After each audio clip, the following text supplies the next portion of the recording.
नमस्कार सर्वांना। Recipe of nature या माझ्या यूट्यूब चॅनलवर मी सर्वांचे स्वागत करीत आहे। आज मी तुम्हाला नवीन अशी रानभाजीची रेसिपी दाखवणार आहे।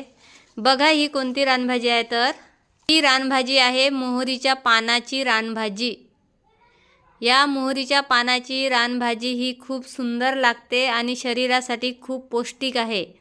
ही रानभाजी दिसायला मुळ्याच्या पानासारखीच दिसते, पण ही मोहरीच्या पानाची आहे।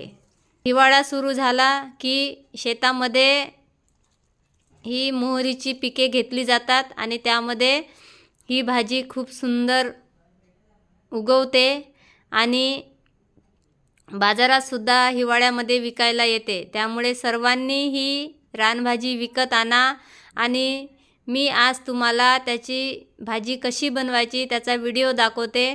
तो व्हिडिओ बघून तुम्ही पण तशी भाजी बनवा आणि खा। ही शरीरासाठी खूप आरोग्यदायी आहे।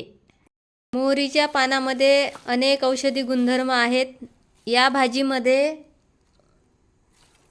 ओमेगा 3 फॅटी ॲसिड आणि मॅग्नेशियम असल्यामुळे शरीरातील रक्तदाब कमी करण्यास आणि हृदयरोगाचा धोका कमी करण्यास याची खूप मदत होते। या भाजीमध्ये फायबर असल्यामुळे पचनसंस्था सुधारते आणि बद्धकोष्ठता कमी करते। मधुमेहाच्या रुग्णासाठी रक्तातील साखर नियंत्रित करण्याचे काम ही भाजी करत असते। या भाजीतील औषधी गुणधर्मामुळे शरीरातील फ्री रॅडिकल्स कमी होतात आणि पेशीचे नुकसान टाळले जाते। ही भाजी जर आपण अधूनमधून खात राहिलो तर व्हिटॅमिन आणि मिनरल त्वचेला निरोगी ठेवतात आणि केसाच्या वाढीसाठी सुद्धा मदत होते। मोहरीच्या पानाचा उपयोग कच्चा आपण सलाद म्हणून खाऊ शकतो, तसेच भाज्या ह्या शिजवून पण खाऊ शकतो आणि याच्या तेलाचा सुद्धा आपण वापर करतो। ते शरीरासाठी खूप लाभदायी आहे। मोहरीच्या पानामध्ये जीवनसत्व ए, सी, ई, के आणि कापर यासारखे आवश्यक घटक भरपूर प्रमाणात असतात, जे तुमच्या संपूर्ण आरोग्यासाठी फायदेशीर असतात। त्यामुळे सर्वांनी हा व्हिडिओ बघून याप्रमाणे भाजी बनवून तुम्ही खा आणि आपले शरीर व स्वतः स्वस्थ आणि मस्त रहा। या भाजीचे कोवळे पानं आणि देठं आपण बारीक बारीक चिरून घेऊ आणि याला स्वच्छ धुवून घेऊ। व्हिटॅमिन सी आणि इतर पोषक तत्वांनी ही भाजी समृद्ध असल्यामुळे आपल्या शरीरातील रोगप्रतिकार शक्तीसुद्धा वाढते। शरीरातील सूजन आणि जळजळसुद्धा ही भाजी खाल्ल्याने कमी होते। मोहरीचे पानं मी आता छान धुवून घेणार आणि त्याला बारीक चिरून घेणार। मोहरीच्या पानाची भाजी बनवण्यासाठी बघा मी ही भाजी धुवून चिरून घेतली। ही भाजी जवळपास अर्धा किलो आहे।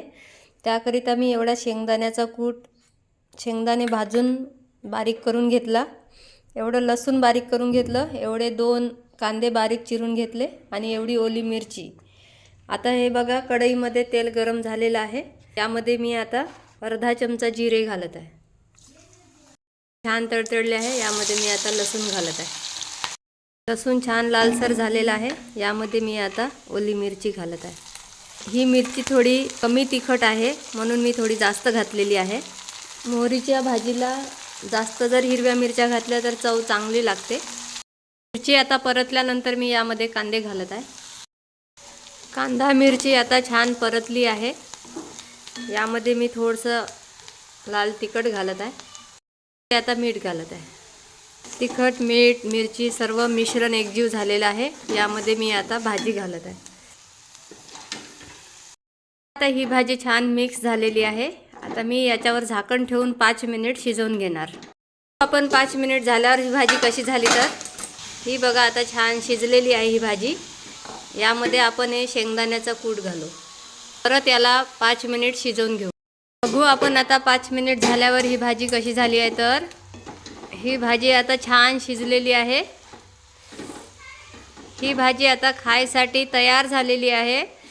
बघा मोहरीच्या पानाची भाजी किती सुंदर दिसत आहे आणि ही भाजी आपण चपाती, भाकरी आणि भातासोबत सुद्धा खाऊ शकतो। ही खायला खूप सुंदर लागते आणि यामध्ये खूप जास्त जीवनसत्वे, खनिजे, कॅल्शियम असल्यामुळे ती शरीरासाठी सुद्धा खूप पौष्टिक आहेत। त्या बघू आपण भाजी कशी झाली तर खूप छान झाली भाजी. ही जर भाजी आपण बनवताना वाफवून टाकली तर थोडी कडवटपणा वाटत नाही.